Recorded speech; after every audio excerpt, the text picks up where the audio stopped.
Deputy Commissioner of the NHL, Bill Daly, welcome to the Illegal Curve Hockey Show. Yes, I'm here. Thanks very much for joining us. Welcome to the Illegal Curve Hockey Show. My pleasure. How are you guys? Very well, thank you. First of all, the obvious first question we have to ask, given that you're talking to a show in Winnipeg, is can you update us on the Phoenix Coyotes ownership situation? Sure. It's moving along. Obviously, we're in what I hope to be the very, very final stages of completing of Mr. Holsizer completing a deal with the city of Glendale on a new lease situation and signing a purchase and sale agreement with the league as owner of the club.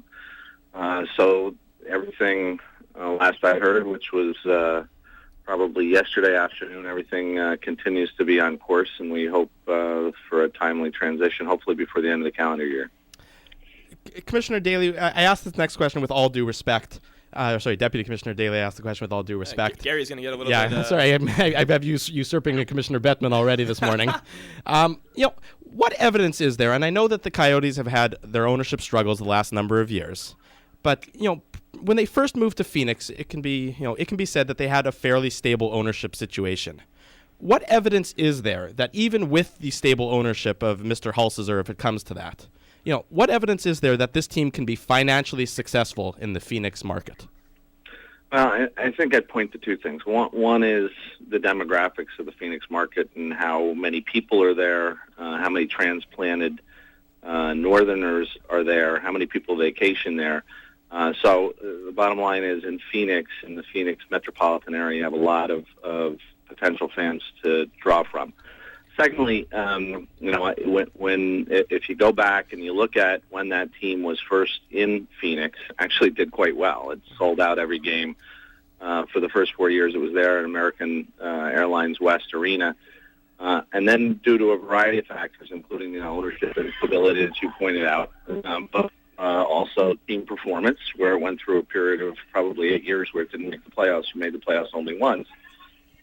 Certainly some of the interest in the club on a live fan basis waned, and that's we have faith that if you have a competitive product on the ice, like the Don Maloney has put on the ice the last 2 years, and you have committed ownership and good management, that the team can be successful in Glendale.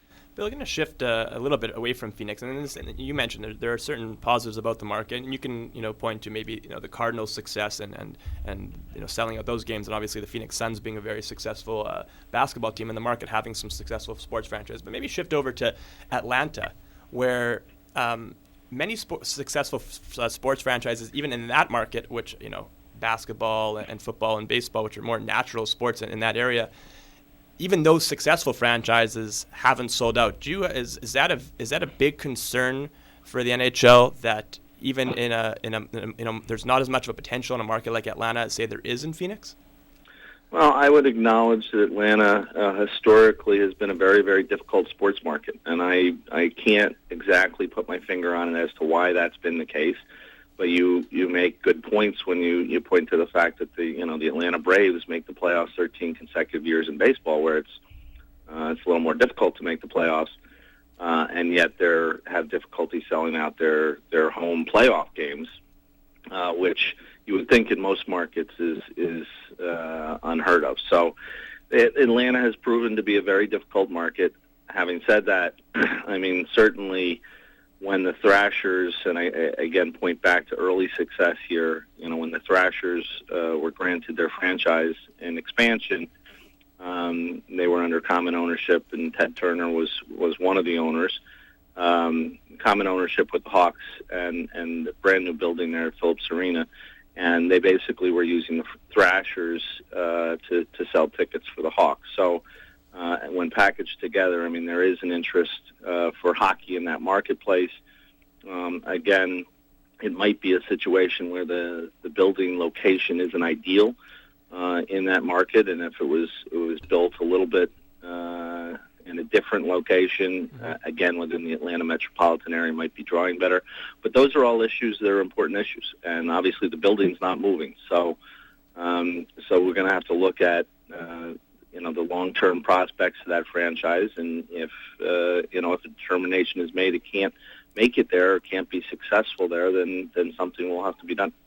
If an NHL team does have to move, would you consider Winnipeg an NHL-ready market today? I think we'd have to make the judgment at the time, but certainly we believe that Winnipeg can be an NHL-ready market. Certainly the fact that the new building in Winnipeg changes the economics a lot. Our new labor agreement changes the economics a lot from when the Jets left Winnipeg 15 years ago. And quite frankly, the value of the Canadian dollar changes the equation a little bit. So all those factors put together, we believe that Winnipeg can support an NHL franchise. Yes, we do. We're joined on the Illegal Curve Hockey Show by Deputy Commissioner of the NHL, Bill Daly.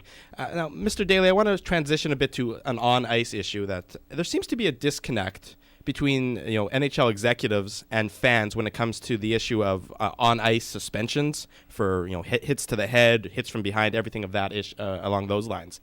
How do you ensure that fans do not get alienated when they consider that the punishments that continue to be handed out are too lenient from what they would want to see a punishment be?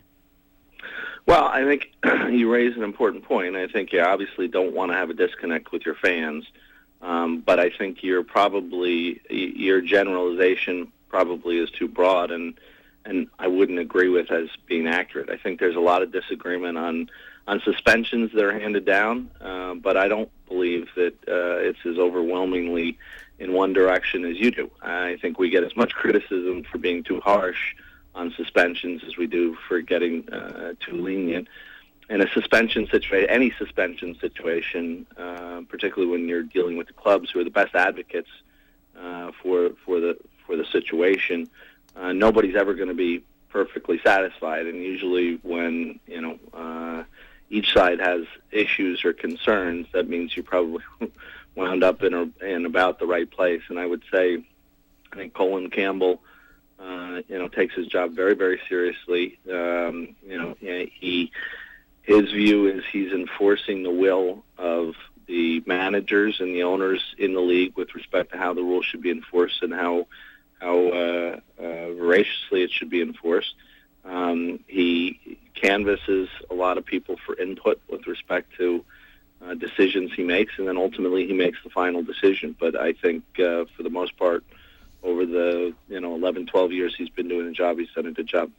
Bill, is there any talk? I mean, right now the NFL, there's impending labor doom, and the NBA, there's also impending labor doom. Is there any talk, especially with the it appears to be the hiring of Donald Fair by the NHLPA, is there any talk between you and NHLPA bosses now and soon to be of getting an early start on negotiations so we don't go down the same road went down in 2005? Well, at least currently, and I would hope and expect that this will change imminently, maybe within the next couple weeks. But there really is no leadership at the National Hockey League Players Association. There's not a new executive director as of yet. And so, kind of given the void of leadership, there's really nobody to have those discussions with. Having said that, I do believe, and we're kind of scheduling to have a new executive director, meaning we're making plans for some important meetings to discuss some important topics, really on the expectation that there will be a new executive director by the time we have those meetings. So I would hope that we'll get into substantive conversations quickly with respect to extending our relationship and extending the CBA. Having said that, having not had any kind of personal dealings with Don, I don't know what his level of knowledge is about our system and how it operates, and I'm sure he'll want to get kind of some hands-on experience with respect to how the collective bargaining agreement works in the National Hockey League and how it's administered. Bill, along the same lines, when I remember when the lockout happened here, and many of the people I know and the people around the game, they didn't have a sport to follow for the most part, and the sport that mirrors the NHL season was the NBA, and the NBA got my attention, a lot of people I know's attention. Do you guys have a plan in place should the NBA lock out next year? Do you guys have a plan in place to maybe ramp up the marketing a bit? No, I can't say we have any marketing plan that would be directed at essentially the absence of other professional sports leagues. One, I don't think you can count on that. Those are uncertain matters, and And I certainly I would agree that it's probably not unlikely that they might go out, but you can never, I think, engineer a marketing plan around an uncertain event such as that, because even if they're out for a week, they could be back a week later. I think we have to kind of stay the course. I think our marketing and the resources and dollars and the events we build around our marketing platforms have built significantly since the lockout. They'll continue to build. We'll continue to put more resources into that. And I think for the most part, the league, the visibility of the league, the popularity of the sport has really skyrocketed since 2005.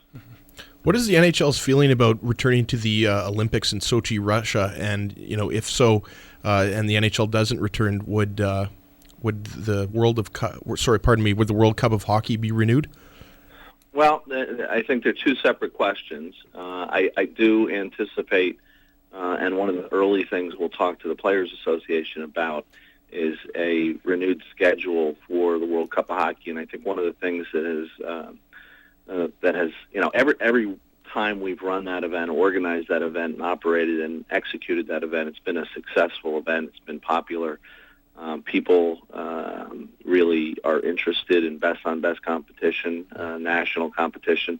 So I think the World Cup definitely has a future. I think it has probably a more regular future. I would hope so anyway, than we've had in the past. Obviously, we did a tournament in 1996 and then not again until 2004, right on the eve of the lockout. We haven't done it since. So I think we do need to build that into kind of a regular event platform for the NHL and the NHLPA, and that's something we're committed to doing with the NHLPA. The Olympics and our participation in the Olympics probably plays into that discussion a little bit with respect to how you, to the extent you do both, how you cycle them in such a way that the players don't get fatigued by it, but also the fans don't get fatigued by it. So that's a discussion we'll have to have. Obviously, we've participated in 4 consecutive Winter Olympic Games, now shut down our season to do it. I would say we've had, from a business standpoint, from the league's perspective, we've had mixed results. Obviously, the 2 Olympics that were held in North America, in Salt Lake City and then Vancouver last February, were tremendous successes for the sport of hockey, and I think ultimately and tangentially the National Hockey League. But I can't say the same about our experiences in Nagano, Japan, or Torino, Italy. And so, adding Sochi, Russia to the picture makes it more complicated. It makes a more complicated discussion and equation. But it's something we'll have to discuss and make a decision on in hopefully the near future with the Players Association. Bill Daly, Deputy Commissioner of the National Hockey League, thanks very much for joining us this morning on the Legal Curve Hockey Show. Guys, my pleasure. Take care. Thanks very much.